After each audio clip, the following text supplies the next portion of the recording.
Meu nome é Adriana Brito e o tema de hoje é transtorno do processamento sensorial. E hoje nós temos uma convidada, que é a Júlia Rosseto, terapeuta ocupacional, que estará abordando o tema com seus conhecimentos e suas experiências. Desde já eu quero agradecer a Júlia por ter aceitado o meu convite e eu deixo vocês com ela. Olá pessoal, eu sou Júlia Rosseto, eu sou terapeuta ocupacional e hoje eu tô aqui convidada pela Adriana para conversar um pouquinho com vocês sobre o que é o transtorno do processamento sensorial.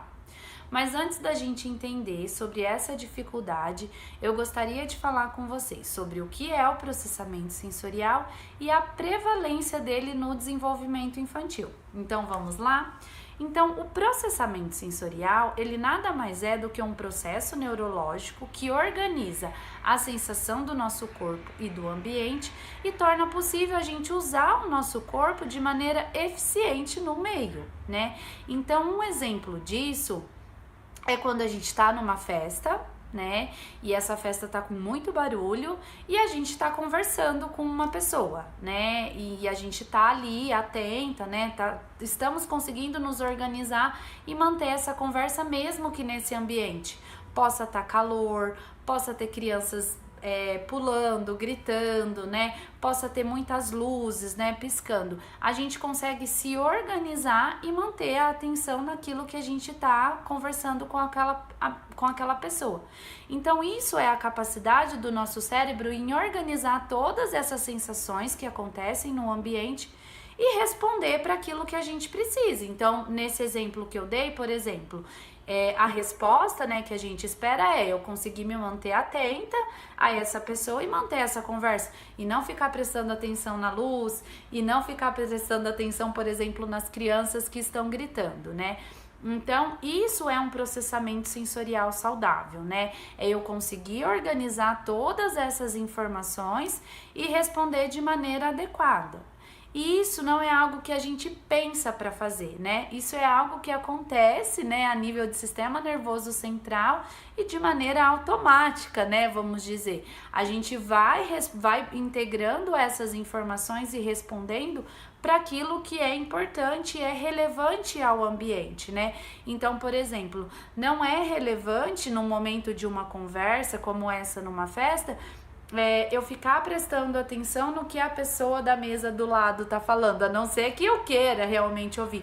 Mas do contrário, aquela informação, ela tá chegando para mim também. Só que o meu sistema nervoso, ele consegue filtrar o que eu preciso para aquele momento e o que eu não preciso.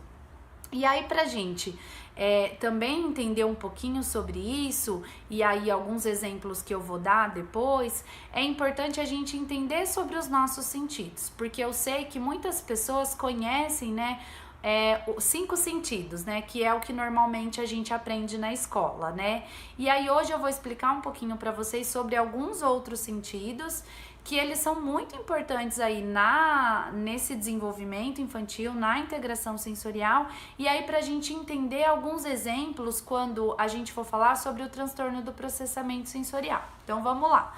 Então a gente tem a nossa visão, a nossa audição, o nosso olfato, o nosso paladar e o nosso sistema tátil.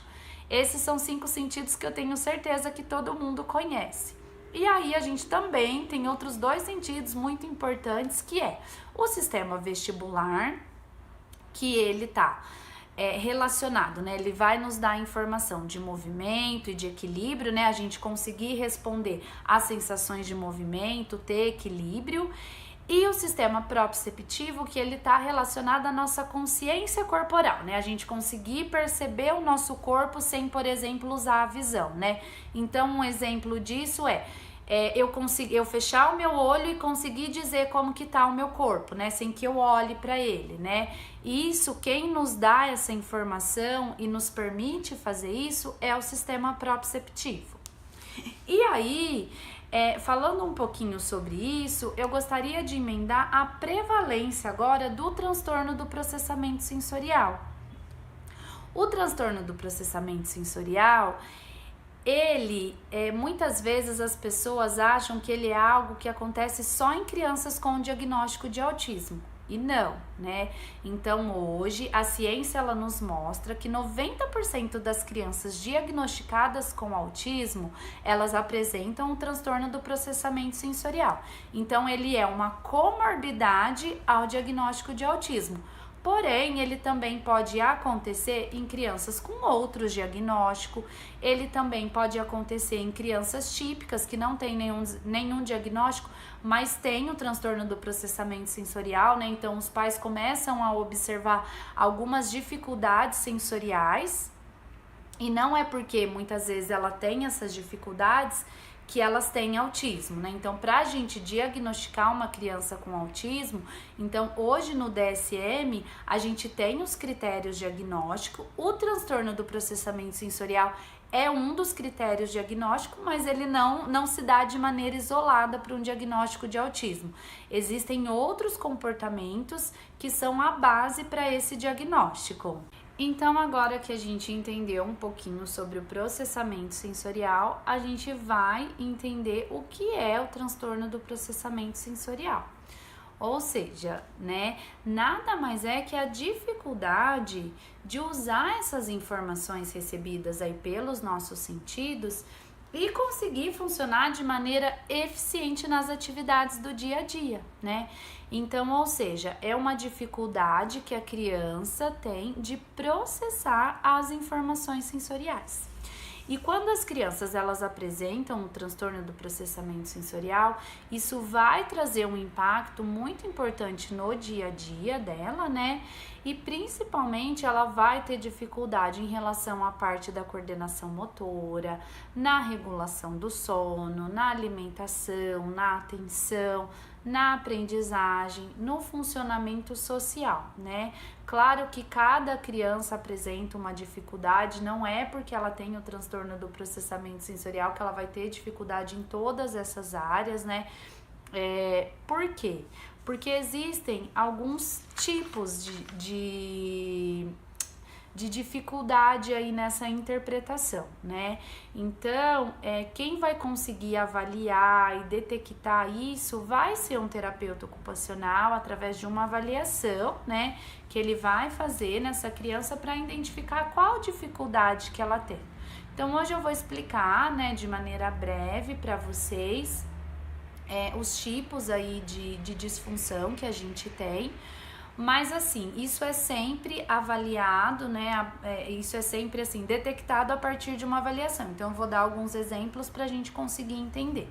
Então, a gente tem as crianças que têm uma dificuldade em relação à modulação da informação sensorial. Mas o que é isso, Júlia? Então, isso nada mais é que é a dificuldade em entender a intensidade e a frequência da informação sensorial. Então, por exemplo, isso tem a ver com coloquei a mão em você forte, fraco, né? É eu entender o que é a intensidade. Então, né, por exemplo, eu recebi uma informação auditiva. É alto, é baixa essa informação? Esse é o primeiro registro que é feito. E quando as crianças elas têm uma dificuldade na modulação, muitas vezes, quais são os comportamentos que a gente vê, né? Então, ou a criança, ela se incomoda muito com sons, ela se incomoda com luzes, ela é uma criança que se incomoda quando é tocada ou quando se suja. Ou seja, ela tá com dificuldade em interpretar essa informação, né? E aí, as crianças que a gente nomeia com a hiperreatividade à informação sensorial. Ou seja, ela recusa as informações sensoriais. Aquelas informações sensoriais, normalmente, elas soam como ameaçadoras para elas, né? Então, por isso que quando escuta um barulho um pouquinho mais alto, tampa o ouvido, ou quando tem uma luz muito forte, essas crianças colocam a mão no rosto, né? E a gente também, ainda dentro do perfil de modulação, a gente tem as crianças que funcionam com a hiporreatividade, né? Que são aquelas crianças que buscam a informação sensorial, né? Então, são crianças que muitas vezes buscam informações vestibulares de movimento, né?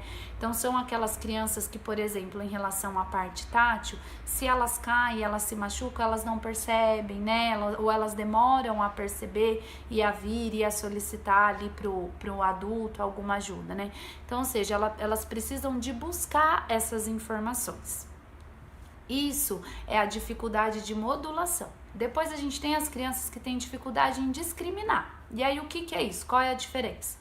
A discriminação, ela está mais relacionada à qualidade da informação sensorial. Então vamos para os exemplos, né?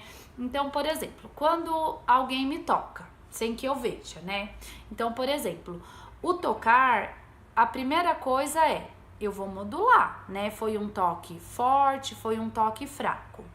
Tá, então a criança ela conseguiu interpretar isso. Aí discriminar significa assim: ah, esse toque ele foi feito com um dedo, ele foi feito com uma pena, ele foi feito com uma bolinha, né? Então essa capacidade, vamos dizer, mais refinada, né? Então é algo que é depois da modulação, exatamente por ser uma habilidade mais refinada de cada sistema. Então eu consegui interpretar a capacidade que aquela informação tem e conseguir responder a ela, né? Então, por exemplo, foi com uma mão, tudo bem. Não, eu senti, né? Então me tocou alguma coisa no meu pé, alguma coisa gelada, isso me parece que pode ser um bicho, então eu vou ter uma resposta para essa discriminação que eu tive. Isso pode me colocar em perigo. Ou não, foi, por exemplo, eu tava comendo e caiu um pouco de comida aqui, ou eu pisei em alguma coisa que não é ameaçador. Então, assim, eu vou discriminar e vou ter uma resposta, né? Então, como que eu preciso de agir a essa informação que eu tive, né? Isso tá mais relacionado à questão da discriminação.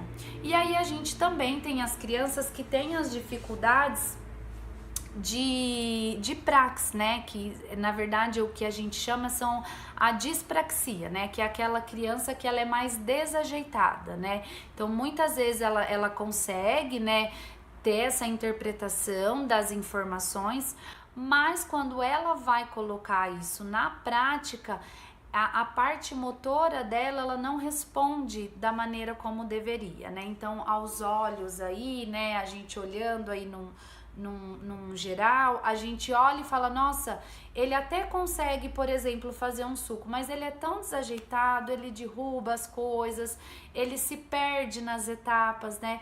Então, a dispraxia é uma dificuldade no ato motor do fazer, né? Então, tudo que a gente tem de ação no dia a dia, né?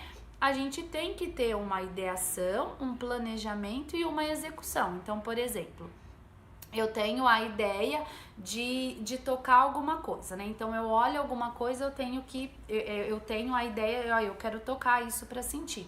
Isso é o que a gente chama de prax, né? É eu ter essa ideia, planejar e executar. Então eu olhei, eu tive a ideia, tocar. Eu me planejo e eu executo, né? Então isso é prax. E aí a dispraxia é exatamente quando as crianças, elas não conseguem fazer isso de maneira adequada, né? Ou elas até conseguem alguma etapa, outra não, né? Então, por exemplo, muitas vezes elas conseguem ter a ideação, mas o planejamento não é legal.